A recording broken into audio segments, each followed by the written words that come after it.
Jeffrey. Hi, Bob. How are you? I'm okay. It's sunny here. Sunny in California. You're in California now. Now, this is ironic because you were at the Middlebury Institute of International Studies, and some might naively think that would put you in Middlebury, Vermont, where Middlebury is. But no. No, we're far away from the mothership.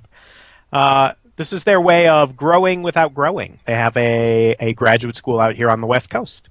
So it doesn't ruin the beautiful, tiny liberal arts feel of the college in Vermont. Which really has one if you've ever been there. Oh, I go all the time. It's fantastic. Yeah, it's nice. Well, if there are people out there who don't know who you are, let me tell them. You are an arms control expert. You are, first of all, you're director of East Asia Nonproliferation, the East Asia Nonproliferation program there at CNS? CNS is like a subset of Middlebury Institute, or what? What is CNS? Yep, we're a think tank parked at the Institute. What does the CNS stand for? Center for Nonproliferation Studies. Got it. And you're the founder of what is surely the most famous arms control blog in the world, Arms Control Wonk. Did you know, Jeffrey? Yes. Did you know? This is how famous that if you go to Google and just type in arms control and wait for the autofill, you guys are number 3 after the Arms Control and Disarmament Agency and something else that's in second. But then it's Arms Control Wonk. Did you know that? Not bad for blogger scum. Not bad for, you took the words right out of my mouth. Not bad for blogger scum. So congratulations. You started it. Now it's this thriving thing with many authors. And we'll link to it and people should go there. But first we have to figure out this North Korea thing.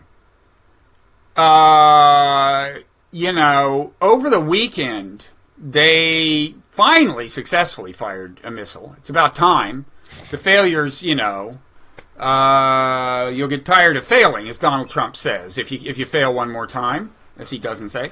Then, as if that weren't enough, right? I wake up, and now some people are blaming this malware epidemic, the WannaCry malware epidemic, on North Korea. Now, I know you're not a cyber guy, but have you given any thought to that? Yeah, I don't know. They definitely do hacking, so I don't want to get into my amateur efforts at attribution. But it's not crazy, which doesn't necessarily make it true. But I mean, the North Koreans are a pain. And they need the money. I mean, that's the thing. Like, they're only asking $300 per user to release their hostage software. That is the ask. But they've infected so many computers that, in principle, they could make hundreds of millions, if not billions of dollars. Although, so far, I think they're still in the, I don't even know if they've cleared the $100,000 mark. But if you're them, $100,000 is not nothing, right? I mean, they really need money. Well, I mean, they do engage in a variety of all kinds of money-making schemes. So, you sometimes see them running drugs like methamphetamines out of their embassies, and I mean, it's a weird situation. And that leads to, before we get into the question of how worried we should be about, like, a nuclear missile heading our way from North Korea and what we should do about it, there is the other nuclear scenario with North Korea, which is like they might need the money so much that they would sell something to a terrorist group, right? Sell a nuclear weapon to a terrorist group. Yeah, I mean, it's a little hard to know where they would draw the line, but I mean, we've certainly seen them sell. I mean, they have an enormous missile export program, and there's no question that if there's a missile in the North Korean arsenal, it's for sale. And we saw them sell a nuclear reactor to Syria, which got bombed by the Israelis not quite a decade ago. So, yeah, I don't really have like the world's greatest confidence that they would keep things to themselves. Although, I don't know. Maybe even the North Koreans have limits. Yeah. Who do they sell their missiles to, by the way? Pretty much everyone. They've made missile sales to Syria, Iran, the United Arab Emirates, Yemen. They tried to sell them to Peru. They tried to sell them to Nigeria. I think they sold them to Vietnam. I mean, if you have hard currency and would like missiles, they'll hook you up. So these are all places that would put conventional warheads on them. Yeah, so far. So, let's talk before we get into the question of what exactly to worry about. Let's talk about the weekend launch. So, I gather this one didn't go very far from their shores, but it went very high. Is that right? What's the significance of that? So, it's a little bit like throwing a baseball, right? A ballistic missile travels on a ballistic trajectory, just like throwing a baseball. If I throw it, on what you call a minimum energy trajectory to maximize distance, it's going to go way farther than if I throw it straight up. Mm-hmm. They throw it straight up because they don't want to fly over Japan, and they want to watch it the whole way. But if they had thrown it sort of straight out, it would have gone 4,500 kilometers, which drops just short of Alaska. So that's a serious missile. Is it technically an intercontinental ballistic missile then? No, it falls a little bit short of that. ICBMs start at 5,500 kilometers, but this is, like a Scud, right? You may have heard of. Those things go 500 or 1,000 kilometers in their longest possible range. So this is a different beast, and it's definitely. I think of it as an important step toward an ICBM, but we'll see. And then they have a nuclear weapon, but do we know that they have the capability to put a nuclear weapon on top of a rocket of any magnitude and send it even a few miles? Do we know that they've mastered that? No is a funny word. I believe they have. They have said that they've done this, and they've done 5 nuclear tests, and it's not that hard of a trick. So actually, I wrote a little piece for The Atlantic in which I looked at other countries' 5th nuclear tests to get a sense of how far you are along when you do 5. Mm-hmm. And they would have to be really incompetent to be 5 tests in and not be able to pull that off. So if you've got the missiles perfected and you've got the nuclear weapon perfected, putting the two together is not that challenging. Yeah, there are some details, but the way I look at it is there's no country that's been able to do 5 nuclear tests and design missiles that hasn't been able to figure out the rest. Mm-hmm. So if things continue on their present trajectory, we will reach a day when North Korea can reach the United States, the continental United States, with a nuclear missile. Right. Now, how worried are you about that in itself? Assuming that actually happens and we don't do some kind of deal or bomb them back into the Stone Age or something. Well, I'll tell you what bothers me about this. The way the North Koreans think about their nuclear program is they say it does 2 things. It's to deter an invasion, and then the other word they use is repel an invasion. And what they mean by repel is, you know how at the beginning of both the wars against Saddam, he sort of sat there like an idiot and watched the United States build forces up? The North Koreans have sort of said, not going to do that, right? So if the U.S. starts to build forces up in South Korea and Japan for an invasion, their plan is to hit those with nuclear weapons pretty early. So they say. Well, so this is where the ICBM comes in. Because everybody says, yeah, but if they did that, we would destroy them, right? Well, if you have a nuclear-armed ICBM and they use nuclear weapons against South Korea and Japan and they're sitting on a nuclear capability that can be used against the continental United States, it's not such an easy thing to say, well, now I'm going to go destroy you, right? Because you have to run that risk of retaliation. So, I really look at an ICBM as being an important enabler of this very aggressive nuclear posture that they say they want. So if we can delay that day or put that day off indefinitely or avoid that day, I think we'll be a heck of a lot safer. Of course, one way to avoid that specific scenario is not do a big troop buildup that they find threatening. Well, I think that's true. One thing I worry about is if you have this scenario where they go down that route and they've got all of these nuclear weapons on these missiles with this plan to use them early. Their plan basically is to go first, right? They're not going to wait. The problem is our plan, and South Korea independently has the same plan, is for us to go first. It's to kill Kim Jong-un and the people around him before he can give that order. So what I worry about is in a crisis, if all 3 of us plan to go first and 2 of us are wrong about that, there's going to be this incredible incentive to escalate. So, I think on a day-to-day basis, the North Koreans will get a lot of deterrence out of this arsenal. I'm just not sure it'll be stable in a crisis. Of course, we presumably have no serious plans to launch an attack against them without provocation, right? Or do we? I guess we don't know that. I mean, Trump has said if China doesn't solve it, we'll solve it. Yeah, and he said somebody should take Kim Jong-un out, and the problem is you have to get inside the North Koreans' heads, because you and I can sit here and say, well, that would be crazy. But, the North Koreans look at the war plans and they see the exercises we do and they see some of the more bellicose rhetoric, and it's not our life on the line, right? It's Kim's life. And so if he's jumpy or nervous or just makes bad decisions, then I worry we end up in a world that none of us are super excited about. What is the evidence on that? I mean, my own view is we tend to overestimate the craziness of people, at least of other political actors. Yeah. And whenever they've succeeded at consolidating power and staying in power, I just think that itself suggests some kind of limit on how crazy they could be, right? But, yeah, I don't think he's crazy. Yeah.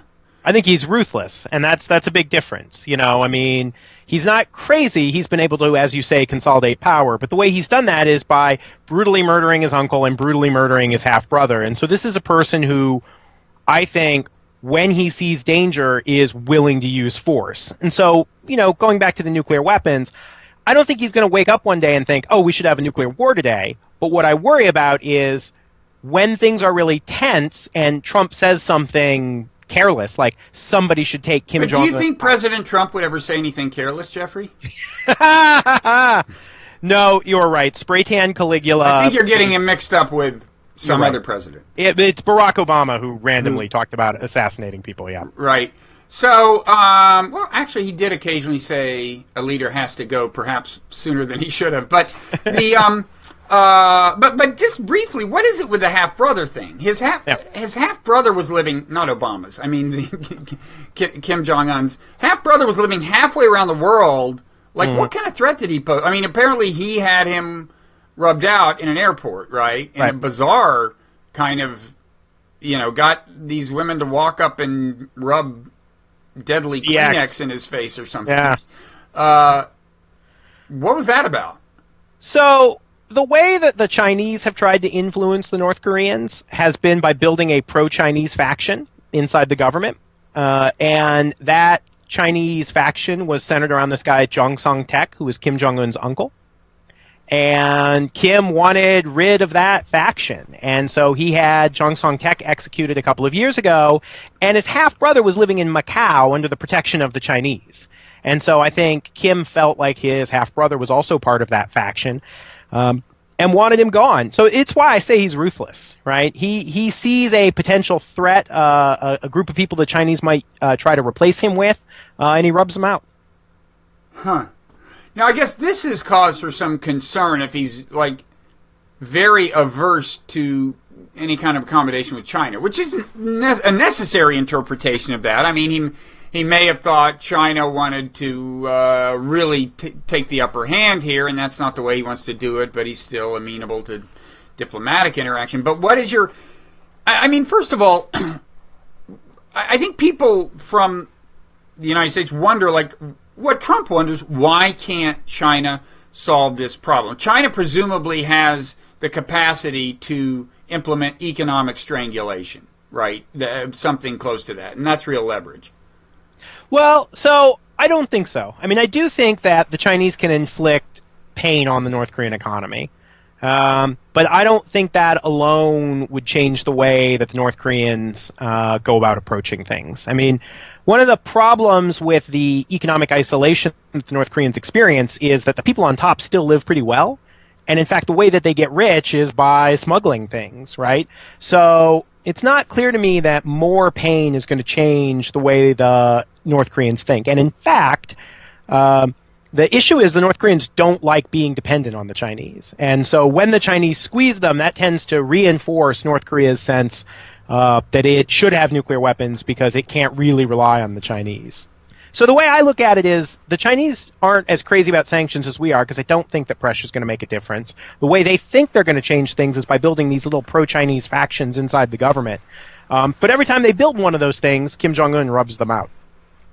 Which, by the way, his granddad did too, which is one of my favorite stories. Which is why his grandson is running the country. Uh-huh. But why, I mean, how does China even try to build these things? Oh, through the things we think of as sanctions busting, right? I mean, when Jung Song-taek, the uncle, was dragged out, the thing he was accused of was selling North Korea's resources to China at too low a price, right? So when we see this cross-border trade and we say, oh, see, you're propping up the regime, the Chinese view is, no, it's the opposite. It's like, I'm making this guy rich, and by making this guy rich, he's now dependent on me, and my way of influencing the North Korean government is through this cadre of people. So it's not, they have, I think, just a really different perspective on how you influence a government. And it's not surprising because that's the perspective you have when you're basically friendly, right? That's how when we're going to, push our allies, there's a little bit of a threat involved, right? But it's mostly about, you go talk to your friends. And so, you would think, this kind of bums me out because at some level, these should be complementary strategies, right? We're the bad cop, the Chinese are good cop. But in fact, it seems like the strategies usually work at cross purposes.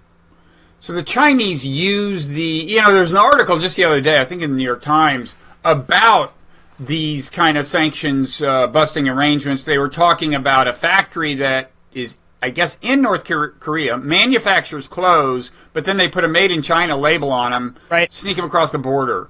Yep. And surely Chinese officials know about this, and I gather the idea is that they're actually involved in things like this, and they use them to cultivate contacts and allies within the among the North Korean elite, and perhaps within the Korean government. That's my sense. It's a really interesting cross-cultural conversation when you talk to Americans and Chinese, because in America we have almost religious faith in the power of sanctions. It's sanctions that are going to force the bad guys to do the right thing. And I'm not sure I'm actually persuaded that our view is correct. But then the Chinese have this other view, which is that, sanctions maybe are a little useful. Sometimes it's good to be tough, but generally speaking, you're going to get people to do what you want by making it worth their while. And so they tend to be, focused on this. And by the way, I have to say, this is like the easiest attitude in the world to have if you're Chinese, because these border officials also, they're getting rich in the process, right? So, I don't want to make this seem like it's totally enlightened. And are the Chinese not particularly worried about any of these nuclear warheads winding up on their soil and blowing up? They're not. Nope. So that's one big difference in perspective between them and us. They don't worry about North Korea attacking them. Yeah, well, not to get all history lecture-y, but if you look at the whole history of efforts in the United States to restrict the spread of nuclear weapons, the U.S. thought the spread of nuclear weapons was a great thing up until the Chinese tested in 1964. And that's really the turning point in our own politics, where people started saying this Mao guy, maybe this doesn't seem like a good idea. But didn't the Nonproliferation Treaty precede that? No, and in fact, the Chinese test is in 64. And then Johnson commissions this report by this commission called the Gilpatrick Commission. I don't know if you know Roswell Gilpatrick.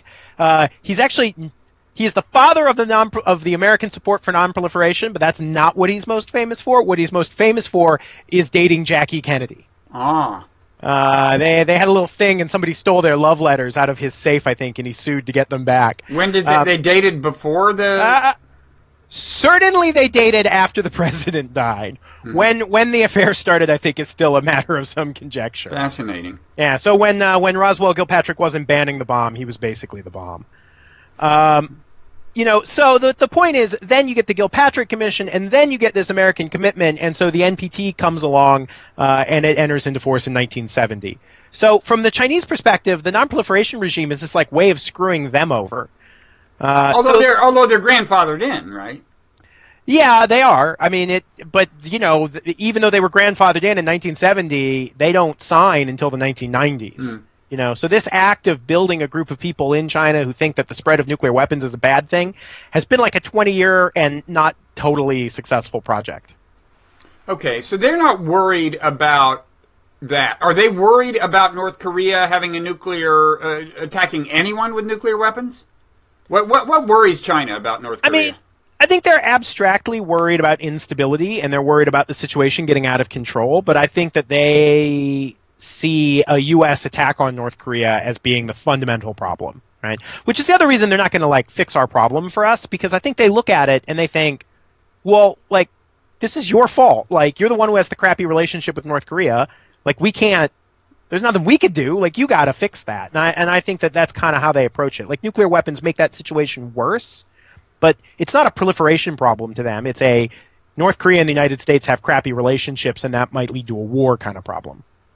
Which, by the way, is not crazy, right? I mean, that's a pretty respectable worldview. Although, from afar, just to read the papers, it doesn't seem like it's trivially easy to patch things up with the North Koreans. I mean, from afar, they seem to resist constructive dialogue. I mean, I was talking to somebody, and it's somebody you know, who sat in on actual negotiations or preliminary negotiations or something with the North Koreans, and it was their first time, and the North Koreans came out and said, "We're going to drown you in a sea of fire." And they went on and on and on and on and on. And then they, like, left her something. And she was going, "Whoa." And everybody said, no, that's good news. They only said drown you in a sea of fire 3 times. Yeah. Oh, it's so true. I mean, oh, God, I was at this meeting in London. And, you know, it just... They are...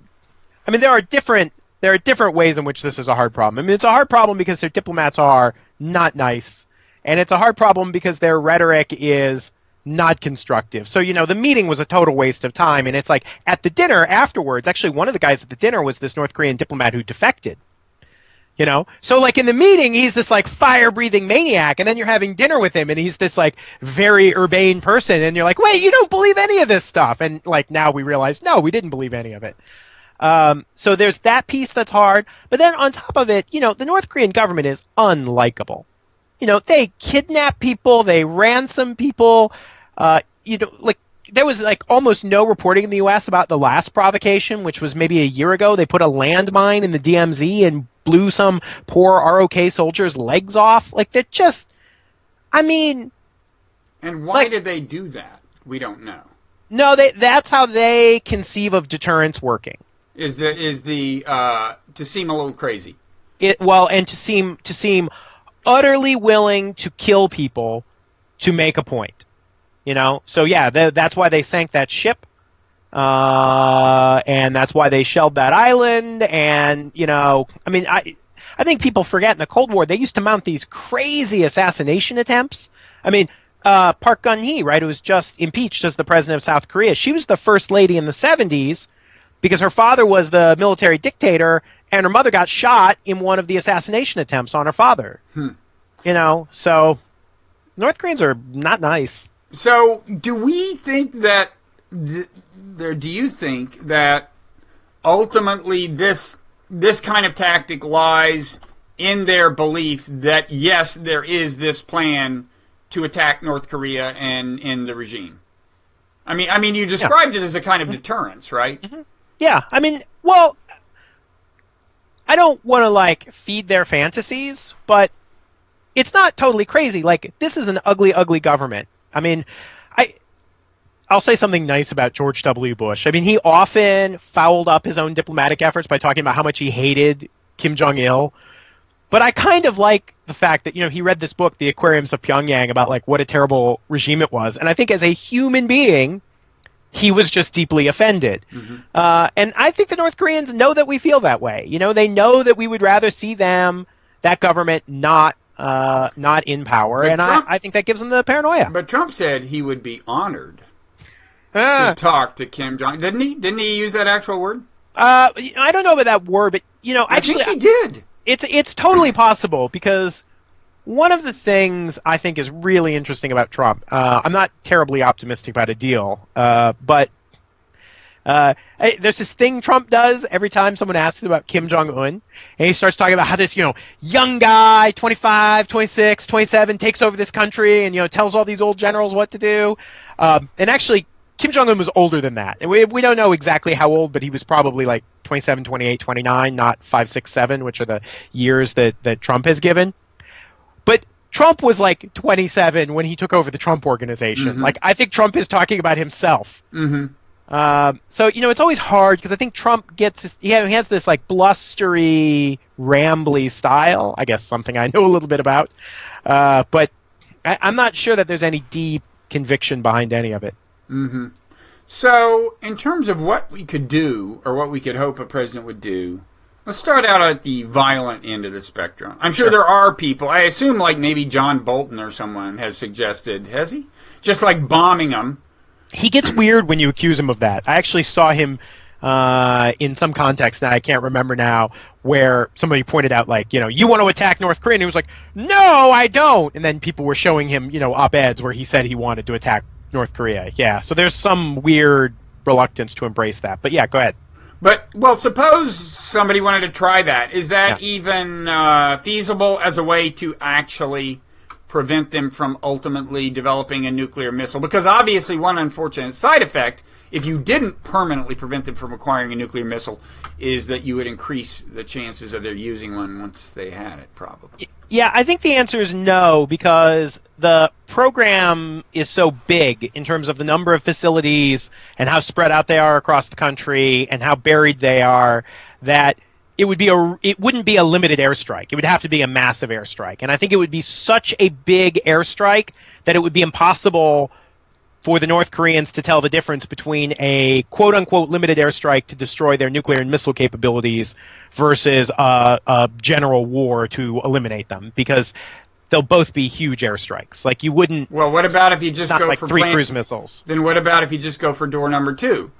Yeah. Massive assault to destroy them. Yeah. I mean, that's what you would have to do. You'd have to try to remove the government. The issue you're going to run up against there is you got to make sure that there aren't any nuclear-armed missiles, which we're not sure of, and you got to make sure that if there are any, that you get them all. Right. Because they could lob one into Seoul or something. Right. And, I mean, I think a little bit, the artillery threat to Seoul, I think, is a little bit overblown, although it would still be a pretty freaking terrible day if the North Koreans opened up on Seoul, even if it was just for a few minutes before we could suppress it. You'd have to be really, really confident. And I think the thing that I would say about all this is, whenever you look at the evolution in the way the U.S. plans to fight, the U.S. has moved away from trying to find all the missiles and has moved towards killing Kim Jong-un. Mm-hmm. Because that's the kind of single target that they think they might have a shot at getting, and there's the hope that if you kill Kim and the people around him, that then there won't be any kind of follow-on order to launch. That seems like a hell of a gamble to me, not least because, I mean, I remember the Iraq War in 2003 started with a thing called Dora Farm. The U.S. tried to kill Saddam, and they had exquisite intelligence about his location, and he was supposedly in some restaurant, which is bad news for all the people who actually were in that restaurant. But because we bombed the hell out of it, right? Yeah. So there was this place, Dora Farm, and they hit it, and he hadn't been there in years. So you get one swing at it, and if you miss, you are really screwed. Now, wait, this was the first Iraq War or the second one? Second one, 2003. Right. It was at the very beginning, right? Yep, it was the night before. There was this brief hope that, like, okay, it was over, we got him. Yep, and it was total bullshit. Sorry, Can I swear on Blogging Heads? The worse has been done than that, yes. Sorry. And in fact, if you want to go ahead and go all the way, our platform is open to you. If you want to go beyond bullshit. No? Nah, I normally need a beer to do that. Okay. You can do that too, by the way. Oh, well, okay, next time. So, assuming you ever invite me back. No, this is, I think we're going to probably break our ratings record with this. Nothing like North Korea to draw them in. So then what is the optimistic scenario? Well, one more thing. How worried is South Korea? And I guess how worried is Japan? Yeah, those are different questions. South Korea is complicated. South Korea is a pretty divided society politically. Conservatives are pretty hawkish and pretty worried. But progressives, like the new president, I think do feel like they can reduce tension. People kind of laugh. I think Kim Dae-jung was actually sending like suitcases full of money to Kim Jong-il to get summits like 10, 15 years ago, which people were really scandalized by. But I got to tell you, if I could go 6 months with no missile tests, that's worth a suitcase full of money to me. Mm-hmm. So, there are differences in South Korea. I think the incoming administration is much more optimistic about the possibilities for dialogue. But that's a political calculation. I think in Japan there's a lot more anxiety. And I think that anxiety stems from the abductee issue. I don't know if you followed that, but in the 1970s, the North Koreans, when they needed a Japanese language teacher, would just send dudes up on a boat to a beach. And, if you were a, single person walking down the beach, like threw you in the boat and took you to North Korea. This is a really ugly government. Aren't there easier ways? You would think, but the North Koreans don't. I mean, it's like whatever the opposite of the Kantian imperative is, right? The North Koreans treat people as means. Treat everyone the way you would not want to be treated yourself. yeah. That's the non-golden rule. So, I think the Japanese are pretty worried. But also in Japanese politics, an interesting thing happens, which is hawks in Japan find it hard to use China as a kind of argument for more defense spending and a more robust military posture, because that raises all kinds of historical guilt questions. Mm-hmm. And so North Korea tends to play a kind of proxy role in Japanese politics. So hawks sort of, they want a cruise missile to deal with the Chinese, they point to the North Koreans to get the cruise missile, but then they point it in the other direction. I see. That's interesting. So there's a political incentive in Japan to scare people about North Korea.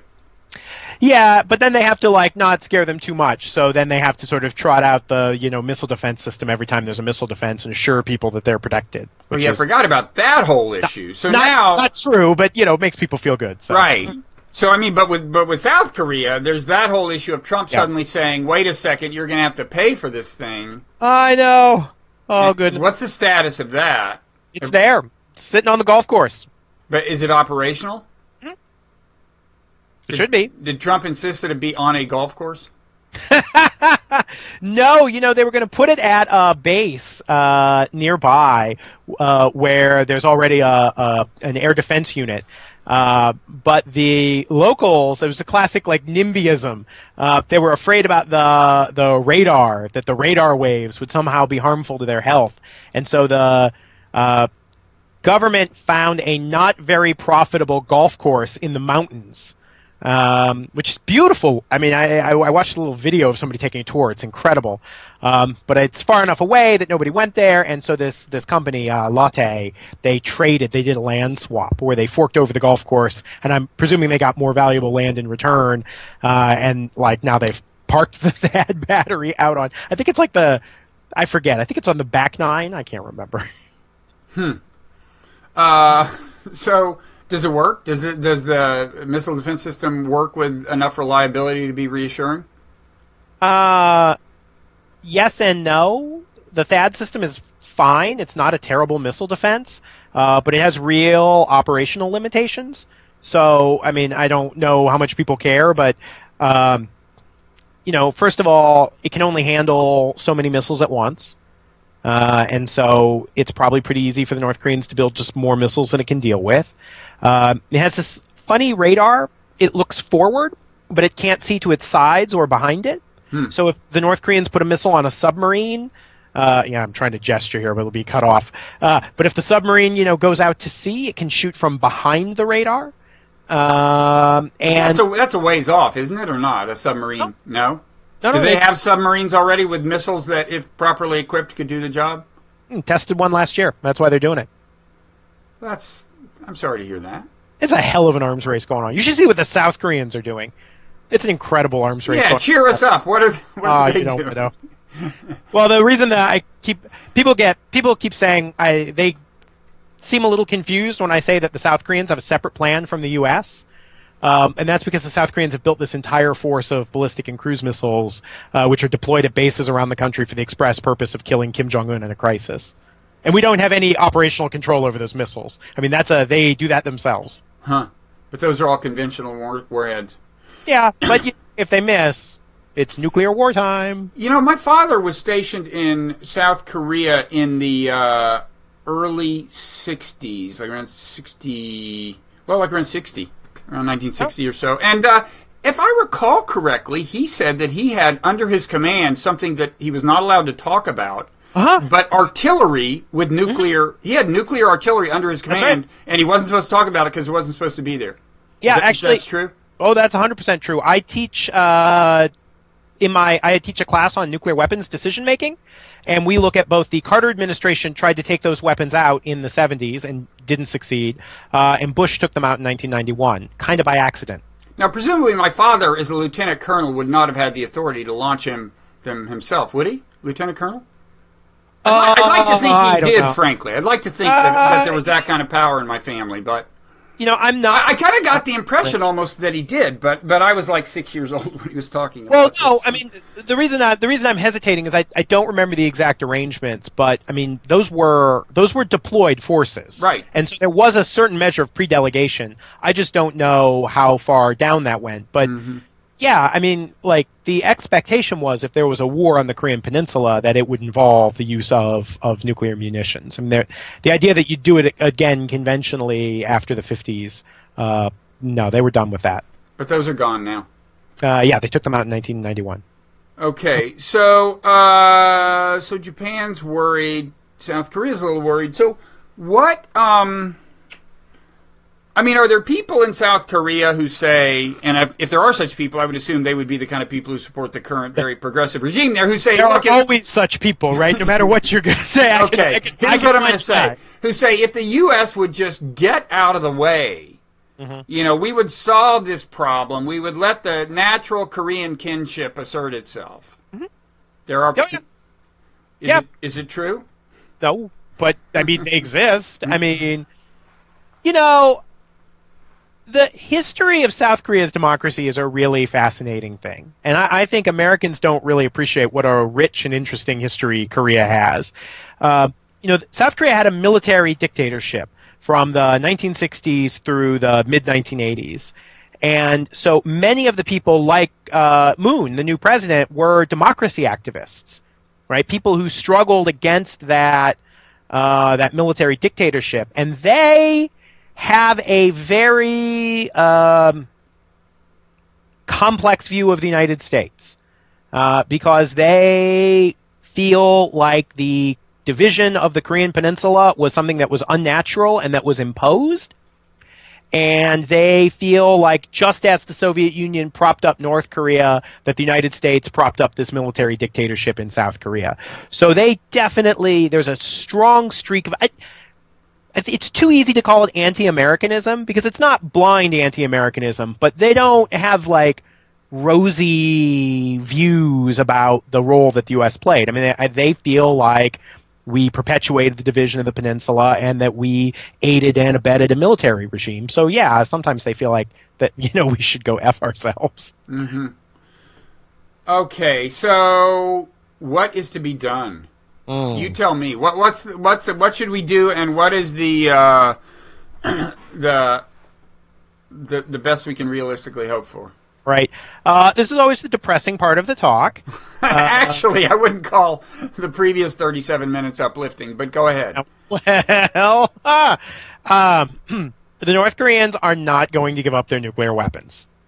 That's not going to happen. I think there was a chance in the late 1990s when we were close to persuading them not to build those weapons, but now that they've gone ahead and done it, you're going to pry them from Kim Jong-un's cold, dead hands.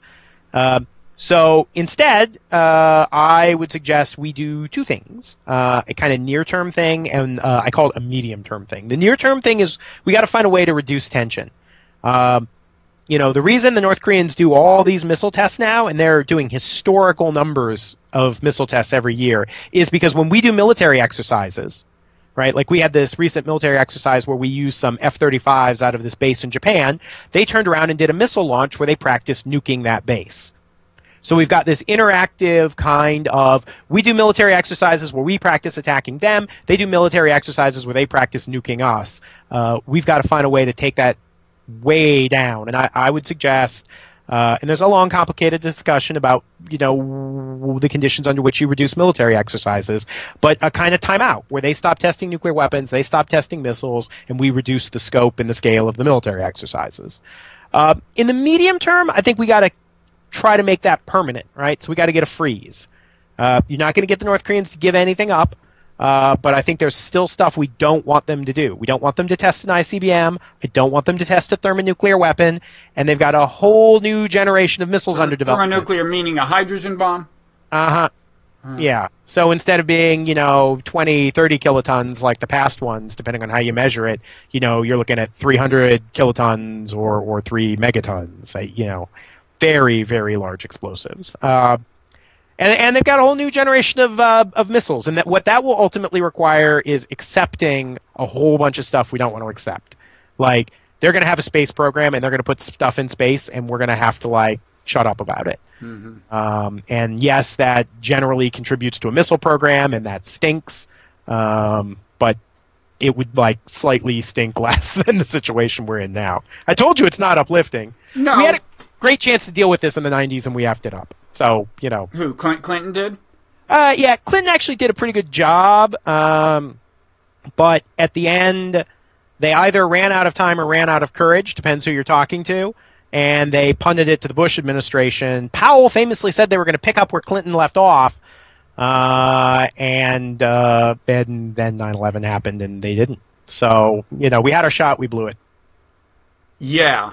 And then, in 2003, we established the precedent that if you let weapons inspectors into your country, if you agree to any kind of deal that would head off your nuclear program, we will then invade you. If you go so far as to let the inspectors in, which is what Saddam Hussein did. Yeah, well, and Libya, the other case, because very famously, after the Libya deal, Condoleezza Rice, when she was talking to Ban Ki-moon, who before he was the UN Secretary General, was the foreign minister in South Korea, said, "Oh, I wish Kim Jong-il would talk to Muammar Gaddafi." And then to make it like that, she knew that would leak. And to make that clear, John Bolton came out and said, "I think Kim Jong-il should listen to Dr. Rice and talk to Gaddafi," which, is turns out to be a horrible outcome when, a couple of years later under the Obama administration, we totally bombed the crap out of Gaddafi. And the North Koreans don't forget this. They released statements saying, Gaddafi is dead now because he cut the deal. Yeah, I would be saying that too if I were them.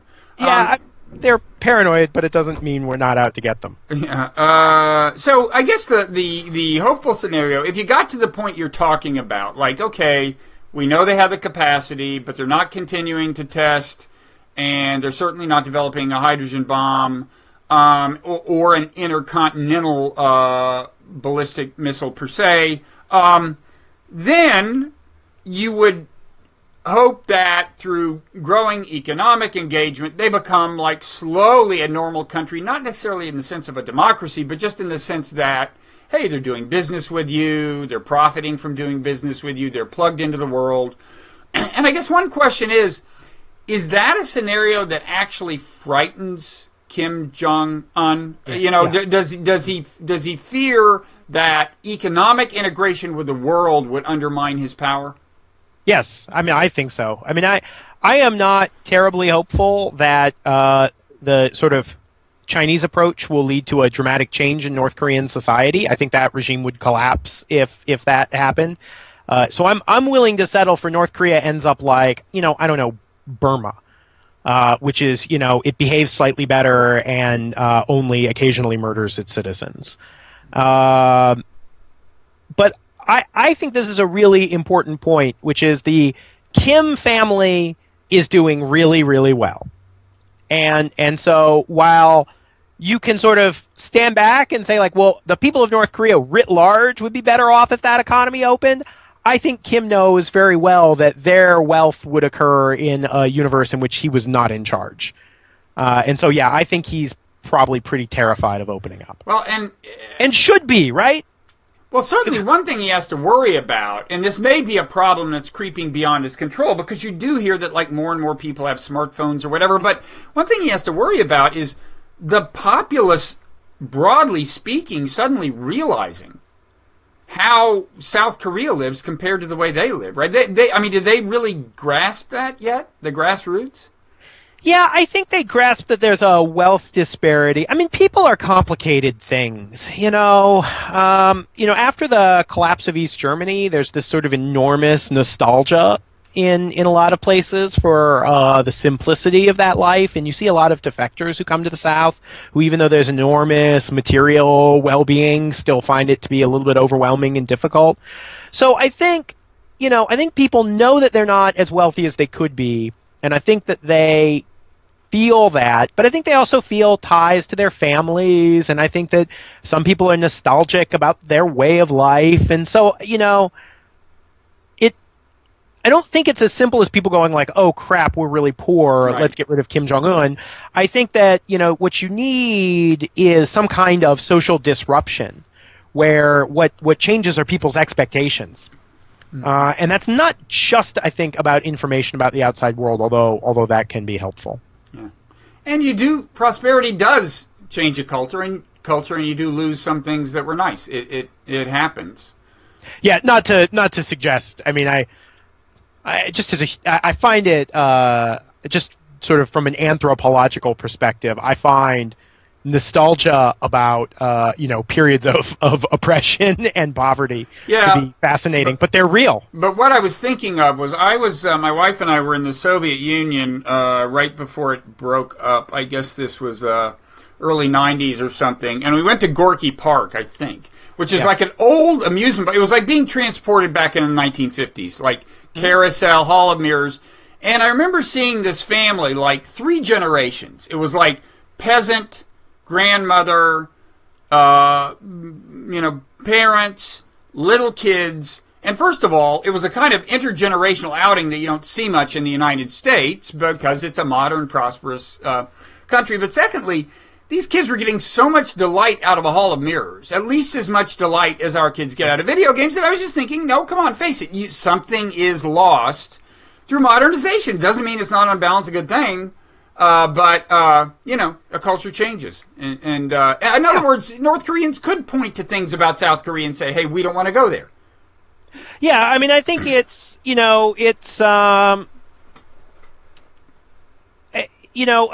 I think that we often put ourselves, it's good that we try to be empathetic and we try to imagine ourselves in this position, but I do think that when we do that, we bring too many of our, current, beliefs and views. I mean, this makes it a little rambly, but, the way that Vladimir Putin in Russia has been able to re-gild, I guess, his legitimacy by painting himself as some, sort of extreme Christian nationalist. Right. To me, it's really telling about how complicated these human emotions are. Not everybody was super excited for the modern liberal Russia that we all hoped we were going to get in the 90s. Yeah, no, and not everybody is excited about the modern America we have now, and that is possibly why Donald Trump is president. But he is. Anything else you want to say in closing about like the implications of that for all this? I mean, he's under reasonably good. I mean, it could be worse in terms of the kind of guidance he's under foreign policy wise, I guess. But, yeah, I mean, I think it's a fine team. I mean, I'm there. Obviously, it's not the people I'd pick, but I don't think they picked incompetently. So there's enough talent around the president. It's really, I think, it's down to the president himself. If he shows some heretofore unseen capacity to learn and to take constructive criticism and to moderate his behavior, then I think he's got a staff around him that's good enough to be successful. The one thing I would say is, this administration came into office and they did all these things where they talked about how they were going to break the pattern from the past, and how, I think Tillerson said, we're done talking about North Korea, and he talked about the paths that North Korea had. And the thing that fascinated me was all of this language had been used by every previous administration. Like, coming into office and saying you're going to break the pattern is actually part of the pattern. And that's because I think just the structural constraints any president labors under are really, really tough. And so you can talk differently, or you can try to talk differently, but, you got the same three lousy options, and kind of muddling through tends to be the best one. What about this inadvertent breaking of the pattern that I gather Trump did, which is that he seemed to be suggesting that he'd be up for bilateral talks, just us and North Korea, and people criticized him and said, wait a second, we've never conceded that before. I was kind of thinking, like, who cares? I mean, it's like, what we need is an icebreaker.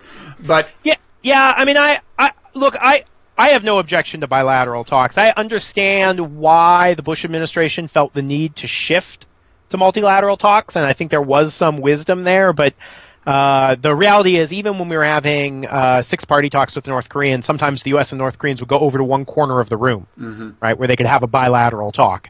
And so, yeah, I think we shouldn't be too crazy about format. Having said that, again, I do keep coming back to, I think Trump talks a lot, he says a lot of things, and it isn't clear to me that there's any real substance behind those things. So I'm staying pretty tepid on the chances that he's going to launch some kind of diplomatic opening. Okay. Final question. This is really the final question. The other nuclear program that people are worried about that is not a nuclear program in the sense that North Koreans is, but is the Iranian program, which seems to have been successfully arrested via negotiations, and Trump has backed off his campaign pledge to dismantle or demand renegotiation or whatever it was. But there is concern that although his foreign policy team, his national security team, is by and large relatively level-headed compared to what you might have feared, that there is among key players a kind of anti-Iranian bias. So at the Defense Department with Mattis, perhaps with McMaster, who knows about Tillerson? Are you worried about bad things happening with Iran? I don't know. I have two contradictory impulses. I mean, one is that there is a certain amount of I'm making so many friends today. Look, the Republicans tend to criticize agreements that once they're in office, they tend to support, right? That they want to take the public relations advantage of being critical of the agreement, but then once they're in office, and I think you saw that with Tillerson and Mattis, they say like, well, it's the deal we're stuck with, we're going to stay with it, so they can get credit for being against it, but not really take the responsibility for replacing it with something else, which is kind of the same thing you see with the Obamacare repeal.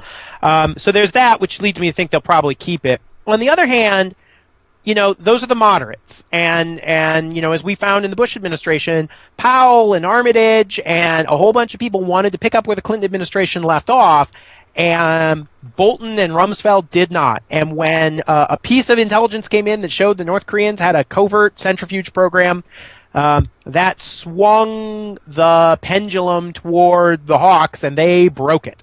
And, I think poor George Bush spent the rest of his term trying to renegotiate that agreement with the North Koreans, I think knowing it was a mistake to walk away from. So while I do feel like Tillerson and Mattis recognize the reality that agreement is as well as you could have done, they're crazy people there. And if the Iranians do something stupid, which sometimes governments do, that might give the crazy people the upper hand. Mm-hmm. Okay, well, thank you very much, Jeffrey Lewis. Has been very illuminating. Where can people find you? So your Twitter handle is Arms Control Wonk, is that right? Or yep. And that's actually you, not me. That's you personally. That is me. So we've got the blog armscontrolwonk.com. I got the Twitter handle Arms Control Wonk, and we've got an Arms Control Wonk podcast that you can download on iTunes. We don't talk about competitors, Jeffrey. I'm afraid I'm going to have to call this to a close right now. Goodbye. Now tell us about your podcast. Although I've got to say, only audio. Well, okay. But although increasingly ours is audio. I mean, we have the video, but more and more of the actual action is audio download, because that's the way of the world. Yeah. But we have the video. This is a nice place where people can see themselves. Comments can accumulate. Yeah. Via our intelligent and civil commentariat.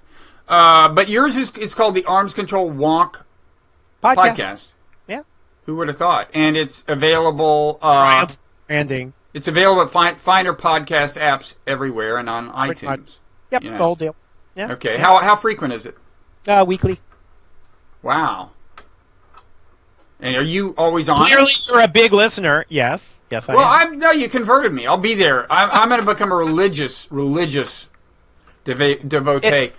It's not really a competitor because it gets really, really wonky. I mean, it's we were talking about North Korean engine types this week. So Yeah, I thought I'd skip that part. yeah, you can that's the fast forward button. Yeah. Okay. And well, we will. People should check that out and then decide that they'd rather be here and come back. Is that fair? Is that fair guidance? I'm prepared to accept that. Okay. Well, thank you. And if North Korea keeps acting up, we may invite you back and hope that you haven't gotten too big for us. I'll never be too big for you, Bob. Oh, that's so nice. Same here. Well, thanks, Jeffrey. Bye. Bye-bye.